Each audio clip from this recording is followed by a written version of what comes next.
IVF success దేని మీద depend అయి ఉంటుంది? ఈ టాపిక్ మీద మనం డిస్కస్ చేద్దాము. సో ఐవీఎఫ్ చేసేటప్పుడు ఐవీఎఫ్లో చాలా పారామీటర్స్ ఇన్వాల్వ్ అయి ఉంటాయి. ఫస్ట్ మన బయలాజికల్ పారామీటర్స్, తర్వాత మన ట్రీట్మెంట్ ప్రోటోకాల్స్, మూడవది ల్యాబ్ పారామీటర్స్. ఈ మూడిటి మీద ఐవీఎఫ్ సక్సెస్ అనేది ఆధారపడి ఉంటుంది. So coming to biological parameters, first thing is age. Age తక్కువ ఉన్న వాళ్ళల్లో ఐవీఎఫ్ సక్సెస్ రేట్ ఎక్కువగా ఉంటుంది. Advanced age patients whether male or female IVF success rate అనేది తక్కువగా ఉంటుంది. నార్మల్గా 35 బిలో వాళ్ళల్లో IVF success rate will be around 60 to 70%. 35 above వాళ్ళల్లో it comes down drastically. By 40 years old, 40 yearsకి వచ్చేసరికి ఐవీఎఫ్ సక్సెస్ రేట్ ఇంకా తగ్గిపోతూ వస్తుంది అనమాట. ఆల్మోస్ట్ 30% దాకా ఉంటుంది అరౌండ్ 40 years ఆఫ్ ఏజ్లో. So age is a primary important biological parameter which decides IVF success. Second thing, మనం IVF సక్సెస్లో మెయిన్గా egg quality, sperm quality, embryo quality, ఈ మూడు ఇన్వాల్వ్ అయి ఉంటాయి. నార్మల్గా ఫ్రీజింగ్ చేసిన గ్యామెట్స్ అంటే ఎగ్స్ కానీ స్పర్మ్స్ కానీ ఎంబ్రియోస్ కానీ ఎన్ని ఇయర్స్ స్టోర్ చేసుకోవచ్చు అని ఇలా కొంతమంది డౌట్స్ అడుగుతుంటారు అనమాట.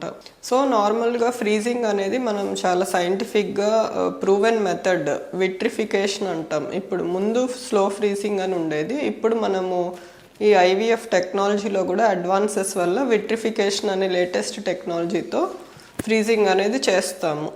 సో ఈ ఏవైతే ఎగ్స్ ఫ్రీజ్ చేస్తున్నా లేదంటే ఎంబ్రియోస్ ఫ్రీజ్ చేస్తున్నా నార్మల్గా ఉన్న టెంపరేచర్ నుంచి సడన్గా కూలింగ్ అంటే -196 degrees వరకు సడన్ కూలింగ్ అయ్యేటట్టు చేస్తామన్నమాట. దీనికి మనము లిక్విడ్ నైట్రోజన్ అంటే మెడికల్ గ్రేడ్ లిక్విడ్ నైట్రోజన్ని యూస్ చేస్తాం. దీనివల్ల ఏంటంటే ఎటువంటి డ్యామేజ్ జరగకుండా ఫ్రీజింగ్ అయ్యి ఫ్రీజ్ అయినవి ఏమీ డిగ్రేడేషన్ కానీ లేదంటే క్వాలిటీ డిఫరెన్సెస్ కానీ లేకుండా ఉంటాయన్నమాట.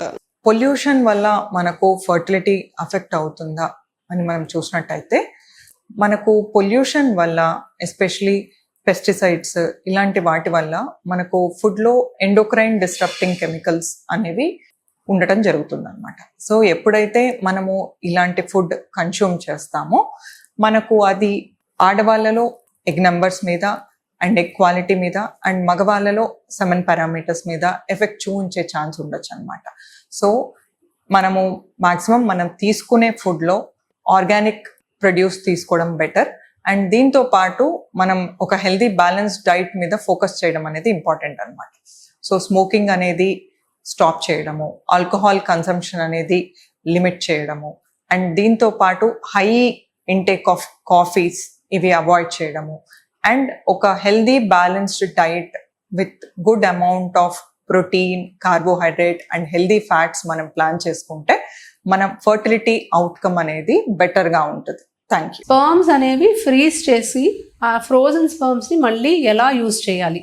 ఫ్రీజింగ్ అనే ప్రాసెస్లో మనం మన గ్యామెట్స్ని -196 degreesకి మనము ఫ్రీజ్ చేస్తామండి. సో ఒక ఫ్రీజింగ్ క్రయోప్రిజర్వేషన్ అనే ప్రాసెస్ ఉంటుంది. సో ఈ ప్రాసెస్ ద్వారా ఆ సెల్స్ని -196 degreesకి మనం పంపించి దాన్ని స్టోర్ చేయడం జరుగుతుంది. సో అంత తక్కువ టెంపరేచర్లో మనకి గ్యామెట్స్ అనేది వైబుల్గా ఆ స్టేజ్లో ఆగిపోవడం జరుగుతుంది. సో మనకి ఎప్పుడైతే వాటితో అవసరం పడుతుందో మళ్ళీ థాయింగ్ అనే ప్రాసెస్ ఉంటుంది.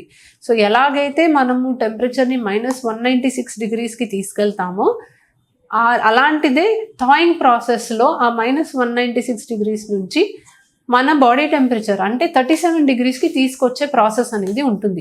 సో ఈ థాయింగ్ ప్రాసెస్ చేసిన తర్వాత మళ్ళీ స్పర్మ్స్ వయబుల్ అయిపోతాయి అండ్ ఆ స్పర్మ్స్ తోటి మనం ట్రీట్మెంట్ చేసుకోవడానికి అవకాశం ఉంటుంది.